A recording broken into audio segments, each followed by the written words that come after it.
Welcome, Husker fans. Thank you for tuning into Big Red Radio, the Husker Talk Show. I am your host, Caleb Jennerette. Next to me, as always, is my co-host, Zach Jennerette. Today, we're going to be breaking down the Minnesota game, reviewing the Maryland game just a little bit, and giving our prediction for the Minnesota game this Friday at the end. Make sure you comment down below your score prediction for the Minnesota game versus Nebraska. Subscribe to the channel, leave a like at the bell, follow all the socials in the description below for all your extra content. Before we get into it, Zach, how you doing?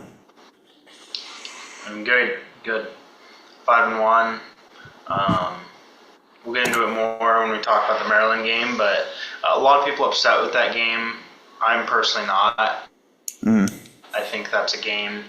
I know the stats said when you're +3 in the turnover margin, you have like a 7% chance to win.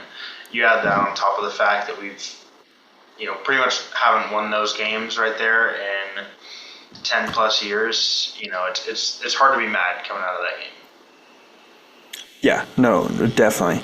And yeah, we'll get into it more. I do want to mention you're seeing this on Wednesday morning at 10 a.m. whenever we drop our preview episodes. Tomorrow, Thursday, you're going to get a bonus episode. We're going to talk about the Matt Rule to Penn State rumors, what we think about them. And then Friday, you're going to get your normal Bet the Mortgage episode as well. So, as we said, we're going to talk about Maryland first. We're going to give one positive, one negative. Then we're going to get to Minnesota, talk about the X factors, keys to the game, and our predictions. Okay, Maryland, my positive is it's not really like a game plan or like an not a certain stat, anything like that. My positive is this team has shown so much resilience, and you can tell, and Dylan Raiola said it, and Matt Rule said it, this team enjoys the fourth quarter. Like, they don't panic. They get in the fourth quarter. They've been down twice, 2 games in a row now, and they've dominated. I don't know the exact stats. I think you sent it to me. But they've outscored both their opponents by a pretty good amount in the fourth quarter of the past 2 games. Ideally, that doesn't happen, and we'll get to that more. But you just like to see it. It's refreshing to see it, especially with how Nebraska has been in the past few years under the Frost era, for sure. Just seems like everything got so tight in the fourth quarter. And with this team, it's the complete opposite. It's like everything feels tight when you start losing that lead, and then they get to the fourth quarter, and it's like, okay, let's just play football. That's all we can do. And they go out and play good football, and they win. So, yeah, I think the resilience is a huge positive for me. Yeah, that's kind of where I go off of. I'm going to ask you a couple questions here. Last year, 2024, Riley Leonard, would you say Notre Dame fans were fairly happy with the performance last year of Riley Leonard and how he did? Yeah, I'd say so. Okay. How about Drew Rowler last year? Did you say the Penn State fans were pretty happy with how Drew Rowler performed last year overall throughout the entire season? Sure. I think they felt good about him as their starting quarterback, yes. Okay. Happy about how Dylan Gabriel throughout the entire season overall played? Yes, for sure. Okay. So all 3 of those quarterbacks, if you look at teams that they should have handled, had a bad game. We'll start Riley Leonard playing Northern Illinois last year, 163 yards, 2 picks. Then you go Drew Rowler against Wisconsin, 150 yards and a touchdown. Oregon, Dylan Gabriel against Wisconsin, 200 yards and a pick. Okay, that happens quite a bit. Yeah, I think Dylan had a bad game. I think there was a couple plays I think one of the picks was a really good play by a defender where they jumped the ball. I think one of the picks was one that I would like to think he was throwing the ball away and just made a bad decision there. And I think one of the picks is just totally on him. Bad read, bad ball. Yeah. But regardless of that, he did what a lot of quarterbacks in that situation don't do, and that's at the end of the game drive ball down the field and win the game when it matters. Right. A lot of quarterbacks we've had in the past have not done that, right? A lot of quarterbacks that we see on Saturdays don't do that. Even the top level quarterbacks, when you put the ball in Moore's hand at the end of the Oregon Indiana game, and they had a chance to go down and get it, they threw a pick, right? Obviously, there's that all over the place. And so, yeah, did he have a bad game? Sure. But like you said, the resilience to be able to fight back in the fourth quarter and push all that behind you is something that, as a sophomore quarterback, and being able to place, talk about like ball placement, Heinrich's catch, Dane Key's catch, Lindenmeyer's catch, being able to avoid that pressure is stuff that after you've thrown 3 picks and got sacked all game, a lot of quarterbacks would kind of lay it down. He doesn't. And that's one thing that I think leads us to win these one-score games, leads us to win these games in the fourth quarter, is being able to put all that behind us. And it's obviously people are going to follow their leader, right, who is Dylan. And you look at guys like, Luke, maybe who didn't have a good game at the start, or, Heinrich, who hasn't really had a good year. But just like putting that all behind you, it's just the next play, it's the next game. And so I think that stems from the top, and I think it's going to carry us through some of these later in the year games. Yeah, no, absolutely. I'll get to my negative now. My negative, and it was kind of, I don't want to say hard to find a negative, but I think overall, besides the 3 interceptions and some miscues on defense, I think overall it was a pretty good game. So, but my negative is something we've known is a problem, something we kind of thought maybe was getting better, and I still think it's getting better, and I still think it has the potential to be okay for us, at least average. And that's the run defense. Maryland comes in not a good running team at all. They have their best game, at least against a Power 4 opponent, running the ball against Nebraska. And I know Nebraska was doing some things with the scheme, whether it's they were dropping back a lot to try to stop the pass because they knew that's what Maryland wanted to do. They weren't blitzing a lot, which John Butler said today he wished he would have done more. But still, you just want to see these defensive linemen. And Williams Nweri is doing great. He's getting off blocks, getting pressures. He's led the Big Ten in pressures 2 weeks in a row. He's doing great. You want to see these other D linemen start getting off blocks, making more plays. And you see Dasan McCullough making big plays. I think him stopping the running back when Maryland was in field goal range behind the line, forcing them out of field goal range, was one of the biggest plays of the game. But you just want to see that more consistently. And I think, Maryland's not a good running team. We know that. Even Minnesota, who we're going to play next, and we're going to talk about it, they're not a good running team either. USC can run the ball. Even though they're going to be down their top 2 backs, possibly, they're still good at running the ball. Northwestern they can run the ball. They might not be talented anywhere else, but they can run the ball. Iowa, we know, is always going to have at least a decent run game. Penn State, they're still going to have their 2 running backs, no matter who else on the team is hurt, who else is out for the season, who's coaching them. They have 2 really good running backs. I think Nebraska needs to figure it out because that could be a really big problem going forward. And Maryland wasn't their best showing, but I also truly believe that it could just be one of those games where the game plan kind of got away from you. You thought too hard about it. You could have just played a little more stand up, and maybe it would have looked a little better. But I do think that was my biggest negative coming out of the day. Yeah, mine kind of ties into that a little bit.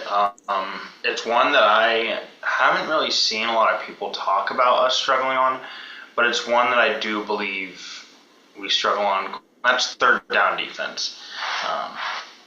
We can go all the way back to essentially our first test. Actually, you can go all the way back to week 1 against Cincinnati, final drive, third down, long downs, could not stop the quarterback run. That's what led them down the field. Obviously, we get the game-sealing interception, but could have ended a lot worse. 2 throwaway games to go into Michigan, have a chance at the end to go down and make a stop and win the game. Can't stop them on third down. Then we go into next week against Michigan State. Aiden Childs, yet again, and now it's not like, we can't, hold these guys on third down at all, but it seems like in those moments where we need it most, we can't stop these quarterback run / big run games or pass plays on, big time third downs. You go into Maryland, if Maryland's QB doesn't make a bad throw on fourth down, they get the first down because on 3rd and 4, we let them get all the way to 4th and 4. Like, that's keep everything in front of you, don't let anything behind you. You have to force them into at least a 4th and 10, right? Not a 4th and 4. That's unacceptable. Now you want to start talking about the biggest game of the year left, which is USC. Jordan Mailata is a great quarterback. He's a mobile quarterback. USC's offense is good. It's one that comes up in the clutch. You have to be able to stop this team on third down if you want to win those games. And I understand that Penn State is kind of down, but look what happened to UCLA after they fired their coach, right? Two things can happen. Two things can happen once you fire your coach. One, the entire team disperses and falls apart. Two, they realize, hey, at this point, we really got nothing to lose, and they go out and play. At this point, Penn State has nothing to lose. They're a 3-loss team. They are not making the playoff. They're not winning a Big Ten title. Their current coach has nothing to coach for because he's not going to be the next one. Mm-hmm. But, I mean, even look back at us when we got Mickey Joseph, right? Like, things started just happening. We beat Iowa. We had, a really good game against Purdue. Yes, we lost, but the team started clicking a little more in some spots. And so if you want to win these big games down the road, you got to be able to stop them on third down. Yeah. I'm going to disagree with you a little bit. I do think in some situations you would like execution to be better on third down. I know in key situations against Michigan, you need to make that last tackle. I agree with you on Maryland. You cannot let them get from 3rd and 24 to 4th and 4. But right now, Nebraska, in terms of third down conversion percentage on defense, is 8th in the country. So they're doing well for the most part. But a lot of that comes. I'm talking more in the clutch moment, right? No, and I agree. It seems like yes, in the biggest clutch moment in Cincinnati, we got it. Yes, in the biggest clutch moment against Michigan State, we got it. Yes, in the biggest clutch moment against Maryland, we got it. The thing is, none of those 3 teams are as good as USC. Maybe Cincinnati. Right. But I think at the time we played Cincinnati, probably not. Talent-wise, those teams aren't as good as Penn State. If you want to talk about it, I'm viewing it as a spot where, okay, yeah, you stop Michigan State, you stop Maryland, you stop Cincinnati. But if you dig a little deeper, you had to make you should have stopped them 4 or 5 times earlier. And we saw that against Michigan, right?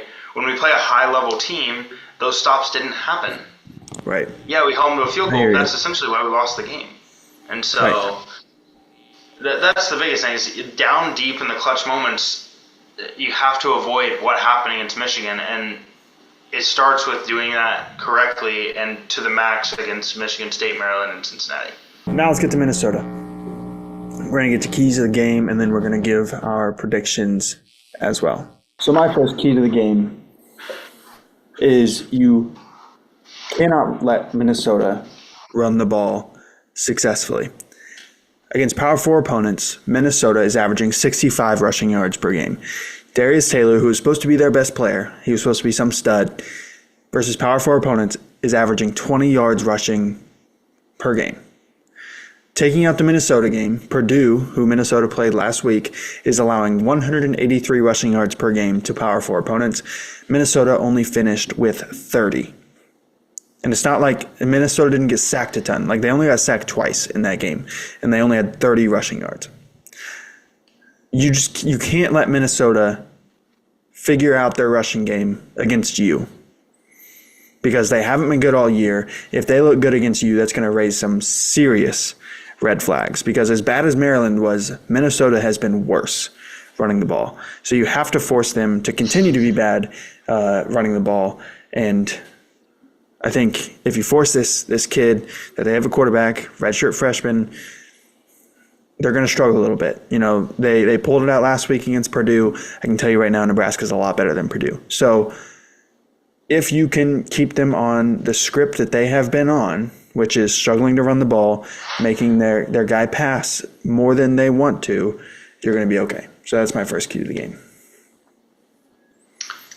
Yeah, my first one. So Dana kind of talked about it in his interview about how they established the run to limit the pass rush. I think you have to do that again. Minnesota's not going to have the pass rushers that Maryland did, but you know, Minnesota is a team that's pretty average against the run. They're allowing about 120 yards a game, which is fairly average. They also haven't played any stellar running teams, at least not enough to really ruin the stats for them. I think we can really establish the run here, open up that short pass game, open up that deep pass game later on in the game. If we can do that, there's a possibility this game gets out of hand. Yeah, definitely. So my next one kind of piggybacks off of that, and you have to commit to the run game. Like, you can run the ball. We know you can run the ball. You have to stay committed. And I think they did a good job last week against Maryland, staying committed to the run game when it was working. Because there's been times where you run the ball all the way down the field, get in the red zone, throw 3 straight passes, 3 and out, field goal. You have to stay committed to it. It's working, and it's going to work against Minnesota. So Minnesota, we talked about the rush offense, now the rush defense against Power 4 opponents is allowing 146 yards per game and allowed over 250 yards last week to Purdue. Purdue's a fine rushing team. Nebraska's backs are better. Like, Purdue's got their guy that they've had for, it seems like 10 years now with Maccabee. Emmett Johnson is better. And he can have a field day against Minnesota. You have to stay committed to the run game, and I think they will. Yeah, my second one is got to be capitalizing on bad football. I've said it before. I think it's the reason we won the Michigan State game. I think it's one of the reasons we're back in that Maryland game. But these teams later in the year that we're playing that aren't as skilled, such as, you know, Maryland, Minnesota, Northwestern, are going to make mistakes. It's up to you to be able to capitalize on those mistakes. So whether it's turnovers, interceptions, blocked punts, fumbles, doesn't matter. You have to, you know, turn that bad football into momentum for you, which, you know, obviously swings the game, but also turn into points to throw the game on the scoreboard in your direction. Yeah. And my next one, or my last one, kind of good transition. Keep your foot on the gas. You know, Nebraska has had a lead in the past 2 games of 10 and 14 points, and they let it slip just right like that. Like, they have to force themselves to come back. I talked about it already with the fourth quarter being the way that it has the last 2 weeks has been great. But ideally, you're not in that situation. So whether it's intensity on defense, limiting mistakes on offense, staying committed to the run game, as I already said, you cannot let games slip, because if you get a 10, say in a few weeks when we host USC, you get a 14-point lead, you know, you're feeling good, you just let USC right back into the game. You know, you may not be able to recover from that the same way you can against a Maryland or against a Michigan State. Like, I truly believe those games had no business being as close as they were. Like, Nebraska had a lead, had a 14-point or had a 10-point lead, and they threw 3 picks. And they still, like, they still won a close game, but they had every chance to put that game away early. Same thing with Michigan State. Had a 14-point lead, had all the momentum. You just let them, that long 17-play drive. You just gotta put your foot down. You gotta keep your foot on the gas pedal. And like I said, as good as Nebraska's been in the fourth quarter, it'd be nice not to have to rely on that going forward. So, did you already do 3, or do you have one more? No, I have one more. Okay, go ahead. My final one is you got to force Minnesota to beat you through the air. I think it's something they can't do. I think it's something that our secondary is too good to allow. I think if you do force them to try to beat you through the air. It causes them to have much longer third downs, which gives back our offense the ball quicker, leaves our offense on the field longer, more opportunities to score, thus scoring more points and winning this game by quite a bit. Absolutely. Getting into our predictions, Nebraska, as of Tuesday night when we're recording this, Nebraska is an 8.5 point favorite on most sports books with a total of 46.5, meaning Vegas is predicting a 27-19 win for Nebraska. I expect a fast start. We've had fast starts 2 games in a row. As I said, jumped out to 14-point lead, 10-point lead. I think Nebraska does the same thing, 10, 14 points right off the rip, unanswered. And I think Nebraska controls the first half. I think it's 21-0, 24-3 going into the first half, and then kind of just continues to control it in the second half, not so explosive. And I think the final score is 31-14 Nebraska. I think Nebraska covers, obviously, with that score, and the over hits as well. Actually, no, the over does not hit in that. The under hits in that one. So, in my player of the game, a new bonus thing that I'm doing this week, Emmett Johnson, I think is going to have a really big game, returning home to Minnesota, where he gets to play the team that didn't offer him. Had every opportunity to offer him, didn't offer him. Maybe a little bit of a revenge game in this one. So 31-14 final for me. Nebraska wins. Yeah, I think this game's going to be a little bit more low scoring than that. It's not going to be cold in Minnesota. It's going to be about 60. But I do think it's a game where we kind of try to figure out, how we're going to win games in November. I think it's one where, like you said, Emmett Johnson does go off, which if you just run the ball, you're going to score less points. I think we kind of do a slower paced offense here. I think our defense kind of shines, doesn't let Minnesota do very much. I think the final score here is going to be 24-10. Obviously Nebraska covering, but I don't think it's one where it's ever close. I think we probably go up 14-0, let's say, then turns into 14-3, which turns into 17-3, 17-10, 24-10, or however you want to spell it there. But I think 24-10 is going to be the final. Yeah. So that's our predictions. Make sure you pay attention tomorrow at 10 a.m. the Matt Rule Penn State rumor video is dropping. So make sure you go watch that. Subscribe to the channel so you don't miss that episode. Hit the bell. Leave a like. Comment down below what your score prediction is for the Minnesota game, and we will see you guys next week. Go Big Red.